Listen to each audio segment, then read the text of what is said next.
Hello my dear drama lovers, welcome back to M drama glimpse. நேற்று நம்ம பார்த்துக்கிட்டு இருந்த அந்த எஸ்டர்டே ஒன்ஸ் மோர் அப்படிங்கிற டிராமாவோட பார்ட் 2 தான் இந்த வீடியோ நம்ம பார்க்க போறோம். பார்ட் 1 பார்க்காதவங்க கீழே டிஸ்கிரிப்ஷன் லிங்க் கொடுத்துருக்கேன், மறக்காம செக் பண்ணிக்கோங்க. இதே மாதிரி நிறைய டிராமா கதை கேட்கணும், மறக்காம என் சேனல் சப்ஸ்கிரைப் பண்ணிருங்க. இன்ஸ்டாகிராம்ல ஃபாலோ பண்ணாதவங்க ஃபாலோ பண்ணிக்கோங்க. சோ வாங்க गाइस, நம்ம இன்னைக்கு கதைக்குள்ள போகலாம். நேத்து ரெண்டாவது தடவையும் நம்ம ஹீரோனுக்கு ஆக்சிடென்ட் ஆனனால இப்ப நம்ம ஹீரோ வேகமா அவன் வீட்டுக்கு போய் கடைசியா இருக்கிற ஒரே ஒரு கேண்டில அந்த கேக்ல வச்சு என்னோட கேர்ள் ஃப்ரெண்ட் எனக்கு திரும்பி வரணும் அப்படிங்கிற மாதிரி விஷ் பண்ணுவானா. இப்போ அப்படியே ரிவர்ஸ் கியர் போட்ட மாதிரி திரும்பி அந்த டிசம்பர் 31 மார்னிங் டைம்ல தான் காட்டுவாங்க. நம்ம ஹீரோ இப்ப அப்படியே தூக்கத்துல இருந்து எந்திரிப்பான். எந்திரிச்சு ஆப்போசிட்ல பார்த்தா நம்ம ஹீரோயின் வழக்கம் போல கேக் ரெடி பண்ணிக்கிட்டு இருப்பாளா.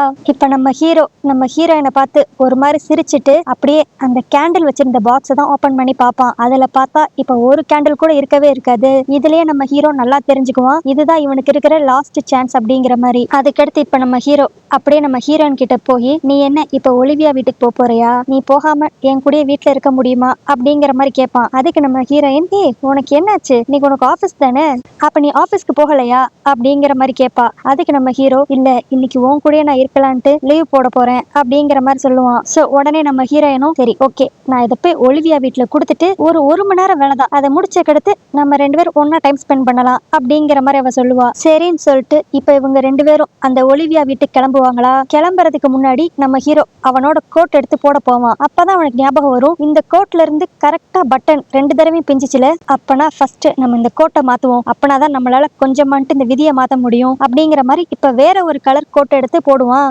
அதுக்கடுத்து இப்ப கார்ல எல்லா கேக்கையும் பேக் பண்ணிட்டு நம்ம ஹீரோயின் விழுந்துடக்கூடாதுங்கிறதுக்காகவே இவன் நல்லா நம்ம ஹீரோயினோட கையை பிடிச்சுதான் நடப்பான். அதனால நம்ம ஹீரோயின் போன வட்டம் தடுக்கி விழுந்த கல்ல இருந்து இப்ப அப்படியே கிராஸ் ஆகி நடந்து வந்துருவாளா. ஆனா நடந்து வந்த கெடுத்து ஒரு ஃபிராக்ஷன் ஆஃப் செகண்ட்லயே வேற ஒரு கல்லு தடுக்கி கீழே விழுந்துருவா.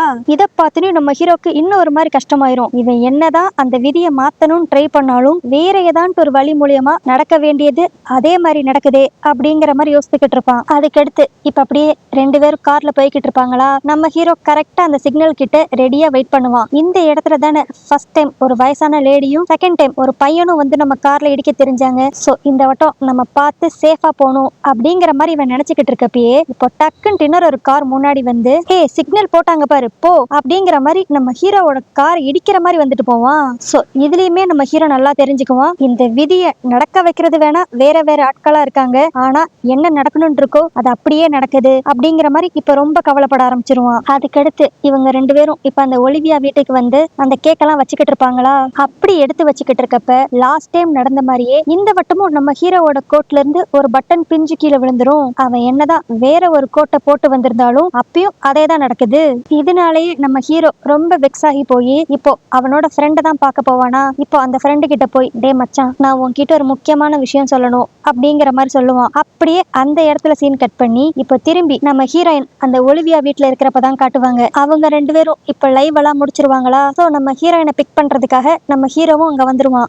அதுக்கடுத்து இங்க இருந்து இவங்க 2 பேரும் கிளம்பி நம்ம ஹீரோயினோட அம்மாவை தான் பார்க்க போவாங்களா. போறப்பயே நம்ம ஹீரோயின் ரொம்ப பயப்படுவா, நம்ம அங்க போய் தான் ஆகணுமா அப்படிங்கிற மாதிரி. ஆனா நம்ம ஹீரோ, இல்ல நீ உங்க அம்மாவை பார்த்து நேர்ல பேசுறதா நல்லது, இல்லனா அவங்களுக்கா இந்த விஷயம் தெரிய வந்துச்சுன்னா அவங்க ரொம்ப டென்ஷன் ஆவாங்க அப்படிங்கிற மாதிரி நம்ம ஹீரோ சொல்லுவான். நம்ம ஹீரோ ஏன் இப்படி சொல்லுவான்னா, ஏற்கனவே இவன் தான் இதே நாள 2 தடவை வாழ்ந்திருக்கானே. அப்ப அந்த 2 தடவையுமே நம்ம ஹீரோயினோட லைவ பார்த்துட்டு அவங்க அம்மா நம்ம ஹீரோயினை பிடிச்சி ரொம்ப திட்டுவாங்க.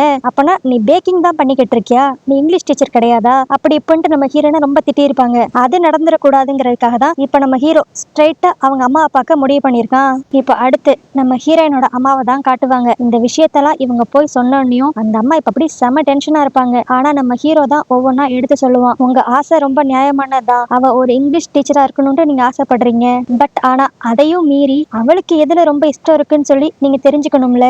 அவ ஒன்னும் ஏனோ தானோன்ட்டுலாம் சும்மா கேக் செய்யற ஆள் கிடையாது, அவ உண்மையிலே செமையா எல்லாமே செய்வா, நீங்க வேணா ஒரு தடவை அதை ட்ரை பண்ணி பாருங்க, அப்பதான் அவளோட ஸ்பெஷாலிட்டி உங்களுக்கு புரியும் அப்படிங்கிற மாதிரி நம்ம ஹீரோ எடுத்து சொல்லுவான். சோ உடனே நம்ம ஹீரோயினும், அம்மா நான் உங்களுக்காக உங்களுக்கு பிடிச்ச ஃபிளேவர்ல கேக் ரெடி பண்ணி கொண்டு வந்திருக்கேன் அப்படிங்கிற மாதிரி ஒரு கேக் பீஸ் அவங்க அம்மா கிட்ட கொடுப்பாளா. அதை சாப்பிட்டு பார்த்தனையும் அவங்க அம்மாவோட ரியாக்ஷனே அப்படியே மாறிடும். ஏன்னா இத்தனை நாள் வரைக்கும் பொண்ணுக்கு இங்கிலீஷ் டீச்சரா இருக்கிறதா பிரைட் ஃபியூச்சர்னு சொல்லி அவங்க நினைச்சுக்கிட்டு இருந்திருப்பாங்க. ஆனா இவளுக்கு இப்படிப்பட்ட ஒரு டேலண்ட் இருக்குன்ட்டு அவங்களே இன்னைக்கு தான் ரியலைஸ் பண்ணிருக்காங்க. சோ அதனால நம்ம ஹீரோயின் ஃபியூச்சர்ல பேக்கரி ஓபன் பண்றதுக்கும் அவங்க இப்ப கிரீன் சிக்னல் கொடுத்துருவாங்க.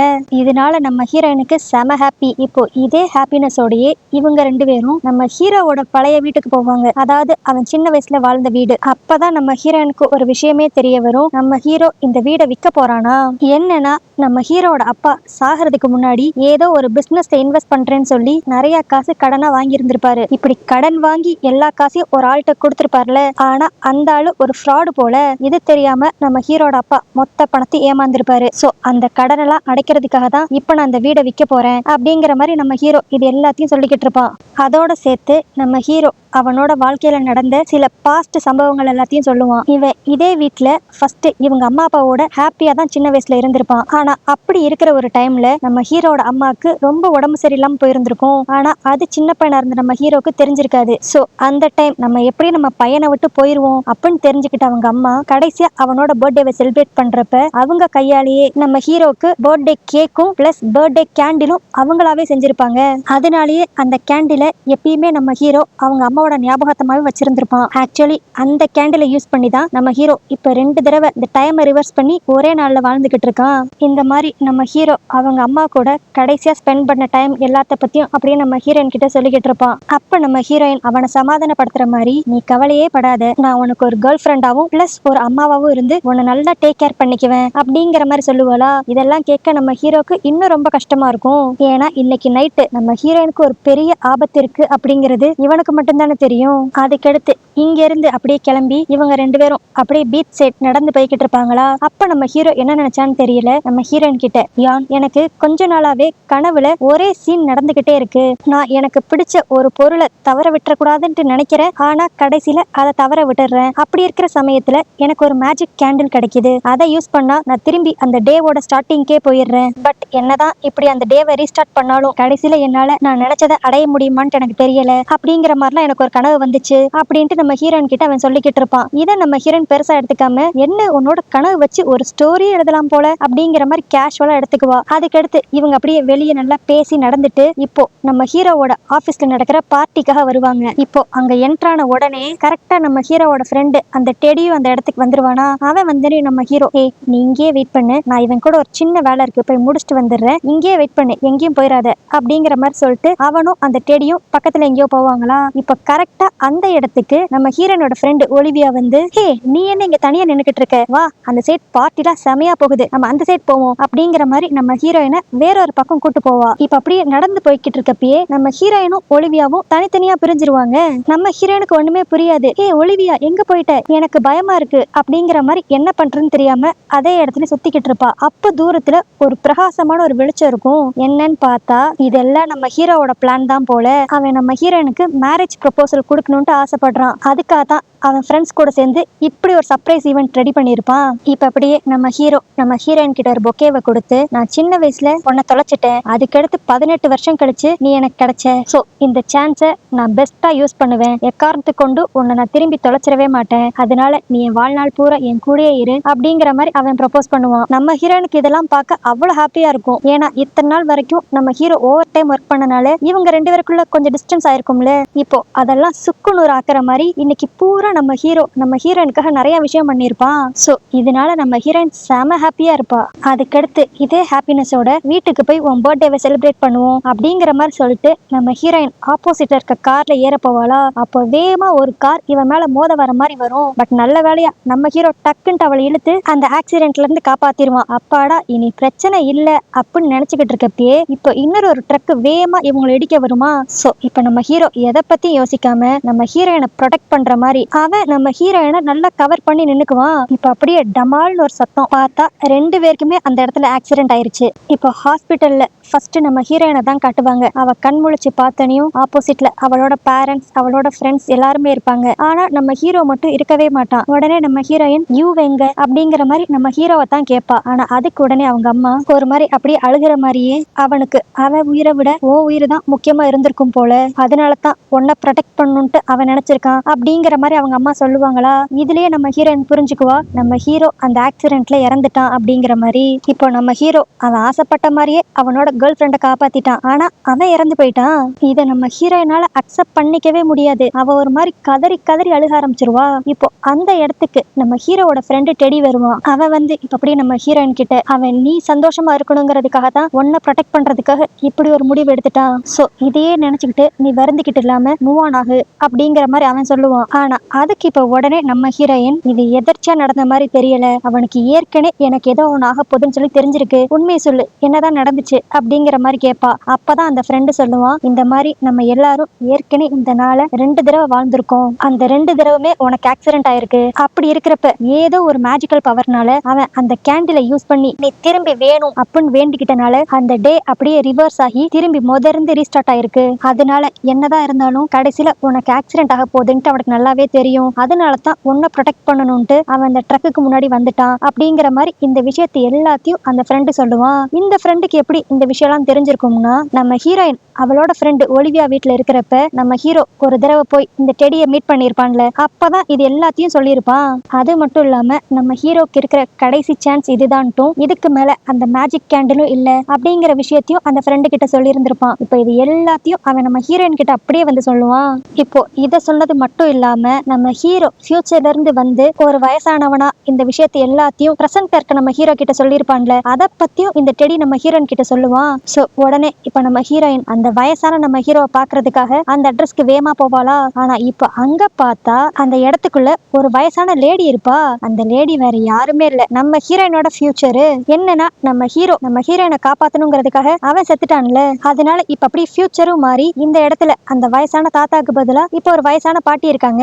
இப்போ அந்த பாட்டியை பார்த்தனே நம்ம ஹீரோயின் புரிஞ்சுக்குவா இது அவதான் அப்படின்ட்டு. உடனே அவ கேட்பா, நான் திரும்பி எப்படியான்ட்டு என்னோட பாய் ஃப்ரெண்டை காப்பாத்தணும், அதுக்கு ஏதாவது வழி இருக்கா அப்படிங்கிற மாதிரி. அதுக்கு அந்த பாட்டி இப்ப அப்படியே இல்ல, நம்ம என்னதான் நினைச்சாலும் விதியை மாத்தவே முடியாது, ஆனா உன்னோட பாய் ஃப்ரெண்ட் அந்த விதி நடக்கிறத மாத்த முடியாதுங்கிறது தெரிஞ்சுக்கிட்டனால அந்த ஆளை மட்டும் மாத்தி அவன் உனக்காக உயிர் தியாகம் பண்ணிட்டான். அது மட்டும் இல்லாம அந்த மேஜிக் கேண்டிலும் இப்ப இல்ல, சோ அதனால உன்னால நடந்தது எதையுமே மாத்த முடியாது அப்படிங்கிற மாதிரி அந்த லேடி சொல்லிருவாளா. இதை கேட்டனையும் நம்ம ஹீரோனுக்கு என்ன பண்றதுன்னே தெரியாது, ஒரு மாதிரி தலையே சுத்தி மயக்க வர மாதிரி இருக்குமா. அப்போ அவ மைண்டுக்குள்ள டக்குன்ட்டு சின்ன வயசுல நடந்த ஒரு சீன் ஒண்ணு ஞாபகம் வரும். என்னன்னா இவங்க மணல்ல கேக் செஞ்சு விளையாடுறப்ப நம்ம ஹீரோ இதே மேஜிக்கல் கேண்டில தான் எடுக்கிறதுக்காக அந்த வீட்டுக்குள்ள போயிருப்பான். அப்போ அந்த பாக்ஸ் கீழே விழுந்ததுல ஒரு கேண்டில் மட்டும் உருண்டு கீழே விழுந்தது இவளுக்கு ஞாபகம் வரும். சோ உடனே இன்னும் ஒரு மேஜிக்கல் கேண்டில் எப்படினாலும் அந்த பழைய வீட்டுல தான் இருக்கும் அப்படிங்கிற மாதிரி அந்த வீட்டுக்கு இப்ப போவாளா. அங்க பார்த்தா நம்ம ஹீரோ தான் ஏற்கனவே அந்த வீடை வித்துட்டானே. சோ அந்த வீடை இப்ப வாங்கினவங்க அந்த வீடை மொத்தமா தரமட்டமா இடிச்சுக்கிட்டு இருப்பாங்க.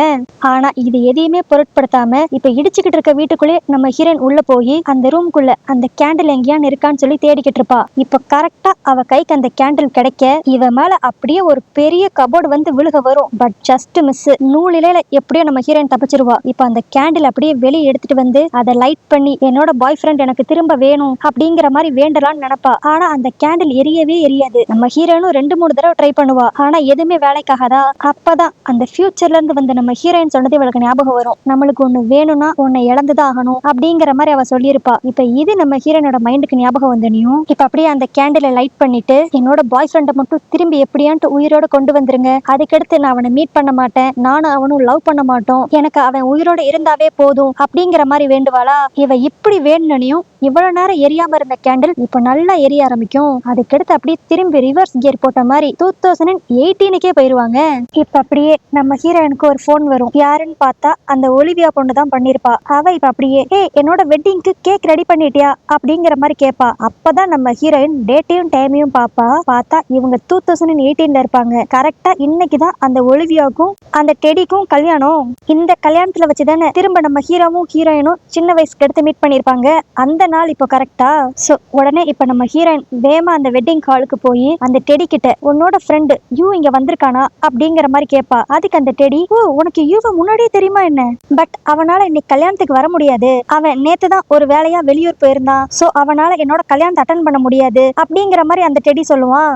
என்னன்னா நம்ம ஹீரோயின் கடைசியா விஷ் பண்ணது என்னது, நான் இனிமேல் அவனை பார்க்கவே மாட்டேன், நாங்க 2 பேரும் லவ் பண்ண மாட்டோம், எனக்கு அவன் உயிரோட வந்தாவே போதும் அப்படிங்கிற மாதிரில ஒரு வரம் கேட்டிருப்பா. அதனாலேயே இவங்க சந்திக்க வேண்டிய அந்த இன்சிடென்ட் நடக்காமையே போயிருக்கும். இருக்கும். இதனாலேயே நம்ம ஹீரோயின் எதையோ பெருசா இழந்த மாதிரியே இருப்பா. அதுக்கடுத்து நம்ம ஹீரோவும் ஹீரோயினும் ஃப்ரெண்ட்ஸா இருக்கிறப்பையும் சரி, ரிலேஷன்ஷிப்ல இருக்கிறப்பையும் சரி, எங்கெங்கெல்லாம் ஒன்னா போனாங்களோ அந்த இடத்துக்கு எல்லாத்துக்கும் நம்ம ஹீரோயின் போவா. எப்படியாட்டு நம்ம ஹீரோவை திரும்பி பாத்திர மாட்டோமா அப்படிங்கிற மாதிரி. ஆனா எல்லா வட்டமும் இவ போற இடத்துக்கு கொஞ்சம் நேரம் கழிச்சுதான் நம்ம ஹீரோ வருவான். சோ இவங்க ரெண்டு பேரும் கடைசி வரைக்கும் மீட் பண்ணிக்காத மாதிரியே தான் இருக்கும். சரி, அவன் நம்பர் தான் நம்ம கிட்ட இருக்கே, அதுக்கான் கால் பண்ணுவோன்னு பார்த்தா அந்த நம்பர் இப்ப யூசேஜ்லயே இல்ல அப்படிங்கிற மாதிரி தான் நம்ம ஹீரோயினுக்கு வரும். இப்படி என்னதான் இவங்க மீட் பண்ணிக்காம இருந்தாலும் நம்ம ஹீரோ உயிரோட இருந்தாவே போதும், அவன் நல்லா இருந்தாவே போதும் அப்படிங்கிற ஒரு எண்ணத்துல இப்போ அதுக்கடுத்து நம்ம ஹீரோவோட பழைய வீட்டுக்கு தான் வருவா. அங்க பார்த்தா இன்னும் நம்ம ஹீரோட அப்பா உயிரோட தான் இருப்பான். ஆனா என்னன்னா, ஏற்கனவே ஒரு தடவை பிசினஸ்ல ஒருத்தவன் கிட்ட பணத்தை இன்வெஸ்ட் பண்ணி தானே நம்ம ஹீரோட அப்பா இறந்திருப்பாரு. இப்போ அதை தடுக்கிறதுக்காக தான் நம்ம ஹீரோயின் இந்த இடத்துக்கு வருவா. இப்ப அப்படியே நம்ம ஹீரோட அப்பா கிட்ட, இங்க பாருங்க, நான் யாரு என்னன்னா என்கிட்ட கேட்காதீங்க, ஆனா நான் உங்களுக்கு எது செஞ்சாலும் நல்லதுதான் செய்வேன். நீங்க இப்போ ஒரு கம்பெனில இன்வெஸ்ட் பண்ண போறீங்கல்ல, அந்த கம்பெனியை பத்தி நல்லா தெரிஞ்சுட்டு அப்புறம் இன்வெஸ்ட் பண்ணுங்க அப்படிங்கிற மாதிரி சொல்லிட்டு அவ கிளம்பிடுவா. சோ இதனாலேயே நம்ம ஹீரோட அப்பா கொஞ்சம் உஷாரா இருந்து இதுக்கு முன்னாடி பணம் ஏமாந்தவரு இப்ப அதுல இருந்து தப்பிச்சிருவாரு. பட் என்னதான் இவங்க அப்பா அந்த பண பிரச்சனை இருந்து தப்பிச்சாலும் விதியை யாராலையும் மாத்த முடியாதுல. இவங்க அப்பா போன வட்டம் இறந்த மாதிரியே இந்த வட்டமும் அதே டைம்ல இறந்துருவாரு. சோ இந்த மாதிரி எல்லா ஈவெண்ட்டுமே அந்த பர்டிகுலரான டைம்ல நடக்க தான் செய்யும். ஆனா என்ன, நம்ம ஹீரோவும் ஹீரோயினும் மட்டும் இன்னும் மீட் பண்ணிருக்கவே மாட்டாங்க. இப்படியே பல வருஷம் ஓடிரும். அதுக்கடுத்து 2022 டிசம்பர் 31 தான் காட்டுவாங்க. அதுதான் நம்ம ஹீரோவோட பர்த்டே. இப்போ ஒரு பக்கம் நம்ம ஹீரோயின் நம்ம ஹீரோவை நினைச்சு சோகத்துல அப்படியே அந்த டேவை ஸ்பெண்ட் பண்ணிக்கிட்டு இருப்பா. இன்னொரு பக்கம் நம்ம ஹீரோ, அவனுக்கு நம்ம ஹீரோயினை பத்தி ஒரு ஞாபகமும் இருக்காது. அவன் இப்ப அப்படியே ஜாலியா அவனோட பர்த்டேவையும் அடுத்த நாள் நியூ இயர் வரப்போகுதுங்கிறதையும் அவனோட ஃப்ரெண்ட்ஸ் கூட ஜாலியா என்ஜாய் பண்ணிக்கிட்டு இருப்பான். நம்ம ஹீரோனும் இப்ப அப்படியே, சரி நாங்க ரெண்டு பேரும் மீட் பண்ண கூடாதுங்கிறதா விதியா இருக்கும், என்னவா இருந்தா என்ன, எனக்கு அவன் உயிரோட இருந்தாவே போதும் அப்படிங்கிற மாதிரி இந்த விதியை அக்செப்ட் பண்ணிட்டு அவளும் அவளோட வாழ்க்கையில மூவ் ஆன் ஆயிருவா. இப்ப அப்படியே அடுத்த நாள் ஜான்வரி 1 2023 தான் காட்டுவாங்க. சோ அந்த டேஞ்சரஸான டேவும் மூவ் ஆன் ஆயிருச்சு, யாருமே சாகவும் இல்ல. இதை நினைச்சு நம்ம ஹீரோயின் அப்படியே சந்தோஷப்பட்டுக்கிட்டு இருக்கப்ப இப்ப அப்படியே அவளோட பேக்கரி ஷாப்க்கு யாரோ ஒரு பையன் வந்து, இங்க ராபிட் டிசைன்ல கேக் ரெடி பண்ணி கொடுப்பீங்களா அப்படிங்கிற மாதிரி கேட்பான். இதை கேட்டு நம்ம ஹீரோனுக்கு அப்படியே டக்குன்னு தூக்கி வாரி போட்டு அப்படி திரும்பி பாப்பா. பார்த்தா அங்க வந்திருக்கிறது நம்ம ஹீரோ. நம்ம ஹீரோனுக்கு என்ன ரியாக்ட் பண்ணும்னே தெரியாது. ஏன்னா இத்தனை நாள் வரைக்கும் அவனை பாத்திர மாட்டோமா அப்படின்னு ஏங்கிக்கிட்டு இருந்திருப்பா. இப்ப தனக்கு பக்கத்திலே இருக்கான், ஆனாலும் அவளோட லவ் எக்ஸ்பிரஸ் பண்ண முடியாது. ஆனா என்னதான் இருந்தாலும் ஒரு ஜோடி ஒன்னா சேரணும்ட்டு முடிவாயிருச்சுன்னா அது யாராலையும் மாத்த முடியாதே. அந்த மாதிரிதான் இப்பயும் நம்ம ஹீரோயின் அவளோட பேக்கரியில சின்ன வயசுல நம்ம ஹீரோக்கு ஒரு கிஃப்ட் கொடுத்திருப்பாள். அதே மாதிரி ஒரு ராபிட் பொம்மையை வச்சிருப்பா. இத பார்த்தனையும் நம்ம ஹீரோக்கு அந்த சின்ன வயசு ஃப்ரெண்டு ஞாபகம் வருவா. உடனே நம்ம ஹீரோ, இந்த டக்கு நல்லா இருக்குல்ல அப்படிங்கிற மாதிரி சொல்லுவான். அதுக்கு நம்ம ஹீரோயின், அது டக்கு இல்ல ராபிட் அப்படிங்கிற மாதிரி சொன்ன உடனே நம்ம ஹீரோக்கு தெரிஞ்சிரும் இவளை தான் நம்ம சின்ன வயசுல மிஸ் பண்ண ஃப்ரெண்ட் அப்படின்ட்டு. ஆனா அவனுக்கு அது மட்டும் தான் ஞாபகம் வரும். இதுக்கு முன்னாடியே இவங்க ரெண்டு பேரும் ஒன்னா ரிலேஷன்ஷிப்ல இருந்திருக்காங்க. பட் டைம் டிராவல் பண்ணி எல்லாம் மாறுச்சு அப்படிங்கிற விஷயம் அவனுக்கு ஞாபகம் வராது. இப்படி இவங்க ரெண்டு பேரும் இங்க மீட் பண்ணிக்கிட்டு இருக்க டைம்லயே அப்படியே வெளியே ஃபுல்லா பனியா இருக்கும். இதை பார்த்த நம்ம ஹீரோ, எங்க அம்மா சொல்லியிருக்காங்க எப்பப்பெல்லாம் ஸ்னோ வருதோ அப்பப்பெல்லாம் நம்மள ரொம்ப நேசிக்கிறவங்க நம்ம கிட்ட வருவாங்கன்ட்டு. அதே மாதிரிதான் சின்ன வயசுல நான் மிஸ் பண்ண ஃப்ரெண்ட் எனக்கு கிடைச்சிருக்கா அப்படிங்கிற மாதிரி நம்ம ஹீரோயினை பார்த்து பேசுவான். அப்படியே இந்த இடத்துல இந்த டிராமா முடியுது. எப்படியும் திரும்பி முதர்ந்து ஆரம்பிக்கிற மாதிரி நம்ம ஹீரோ ஃப்ரெஷ்ஷா அவனோட லவ் ஸ்டோரி ஆரம்பிப்பான். ஆனா என்ன, இந்த வட்டம் அவங்க அந்த டேஞ்சரஸ் டைமை தாண்டினால யாருக்கும் எந்த ஒரு ஆபத்தும் இருக்காது. சோ ஒரு ஹாப்பி எண்டிங்கா இந்த டிராமா இங்க சூப்பரா முடியுது. சோ ஓகே கைஸ், இந்த டிராமா உங்களுக்கு பிடிச்சிருந்துச்சுன்னா லைக் பண்ணுங்க, உங்க ஃப்ரெண்ட்ஸ் எல்லாருக்கும் ஷேர் பண்ணுங்க. இந்த டிராமா பத்தி நீங்க என்ன நினைக்கிறீங்கிறது கீழே கமெண்ட்ல மென்ஷன் பண்ணிருங்க. சோ வேற ஒரு கதையோட வேற ஒரு வீடியோ வந்து பாக்குறேன். அது வரைக்கும் பை.